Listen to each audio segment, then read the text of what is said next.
স্বাস্থ্যসেবা নিরবচ্ছিন্ন ও সহজ করার লক্ষ্যে ডাক্তারদের পছন্দের জায়গায় পোস্টিংয়ের ব্যবস্থা করা হবে বলে জানালেন স্বাস্থ্য ও পরিবার কল্যাণমন্ত্রী সর্দার সাখাওয়াত হোসেন বকুল।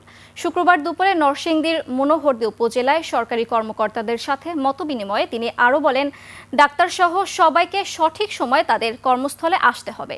স্বাস্থ্য ব্যবস্থায় যেসব পদ শূন্য রয়েছে তা দ্রুত পূরণের ব্যবস্থাও করা হবে। এছাড়া কমিউনিটি ক্লিনিকগুলোতে প্রয়োজনীয় জনবলের সমন্বয় সচল করা হবে, যাতে মায়েরা প্রাথমিক সেবা সেখান থেকে নিতে পারেন।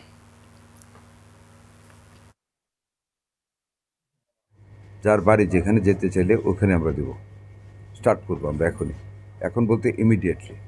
দ্য রিজন ইজ দ্যাট যে অন্তত চক্ষু লজ্জায় হলেও সে সার্ভিসটা দিবে, তার বাপ, চাচা, আত্মীয় স্বজন বা শ্বশুরবাড়ি, এলাকার পরিচিত মানুষ সবার চোখের সামনে সেই ফাঁকিটা দিবে না, আর বাইরে তার ব্যস্ততা থাকবে না। এটা আমরা একটা আইডেন্টিফাই করেছি।